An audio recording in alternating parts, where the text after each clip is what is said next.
Forget the high trail. I've made a long trail. In this video, I'll take you through how I built this, and then we'll get it out on the trail and put it to the test. As you can see, it's a Ford F350. It's the long bed crew cab version. It's got a full interior, done all the windows. It's got a full-ish drop bed. Its wheelbase is 242mm. It's the longest TRX4 I've ever had. I started building this before they announced the snap-on truck. I don't actually know how long the wheelbase is on the snap-on truck, but it's interesting to me that you look underneath it and it looks like they've done something very similar to what I've done here. Let's get the body off and I'll show you what I've done.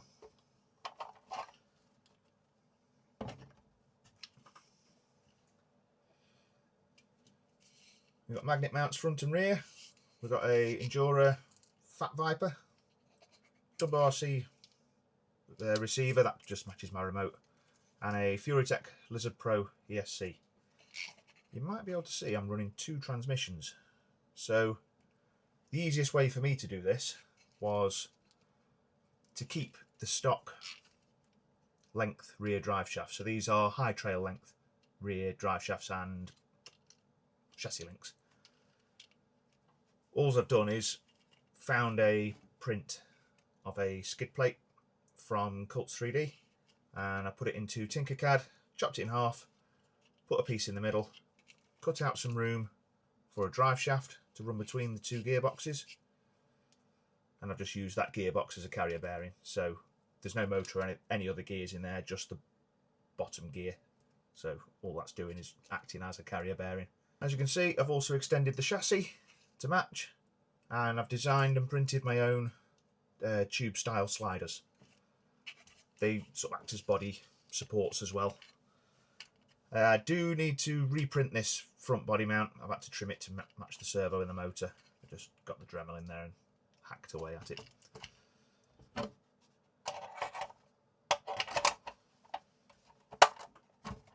So that box I put in the bed there is just a modification to the file that I made so that I had room for the chassis to sit. WT Micro has done something very similar with a similar body, and I believe their bodies are originally designed by the same guy this is. The difference is with what they did, they designed their own chassis, and they've got a divorced spring and damper, so they've got little spring cups separate with the damper mounted at an angle on the inside here. That was a bit beyond my capabilities of design, so I went with the easiest option. I haven't figured out how I'm going to cover that up yet, but I don't think it's unsightly as it is. It just leaves enough room to have standard springs and dampers on there.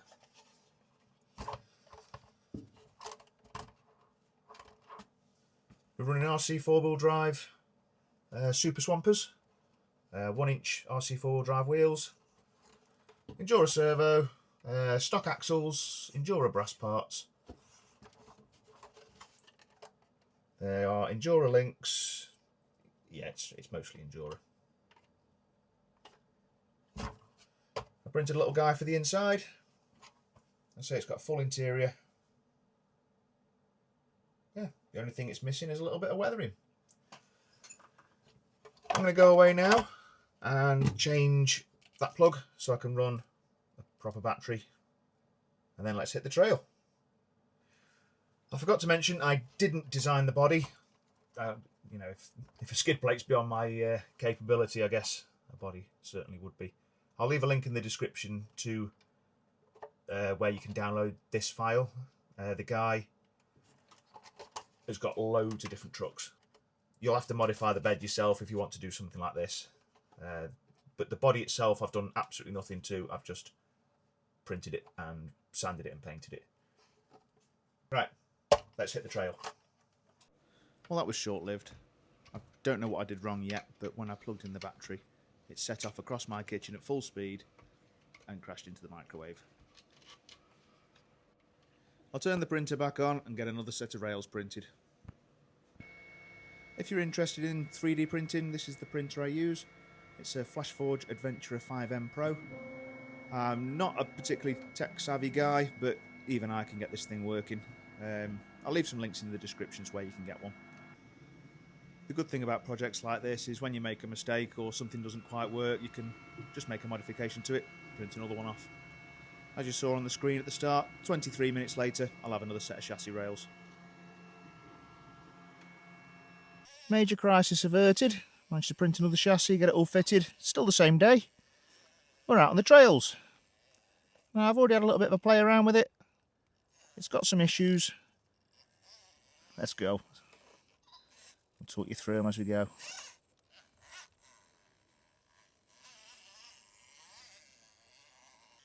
Now, being quite long and low slung, the centre point is getting caught on pretty much everything. But so far, I'm still having fun trying to find out what it can and what it can't do. We're going to have a play on some pretty tame trails, and we'll go from there.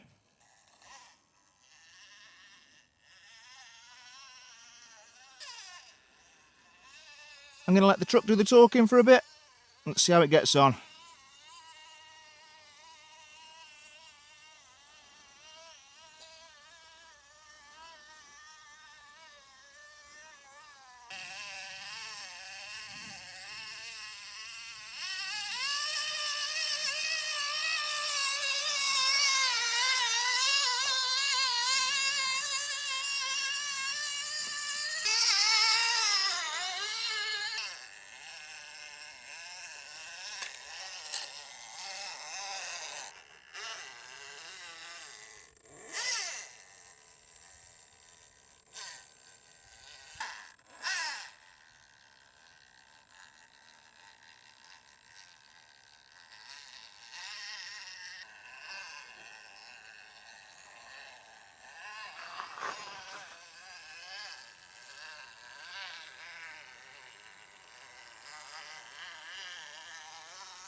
Now I think a lot of that jumpiness is due to the back tyres.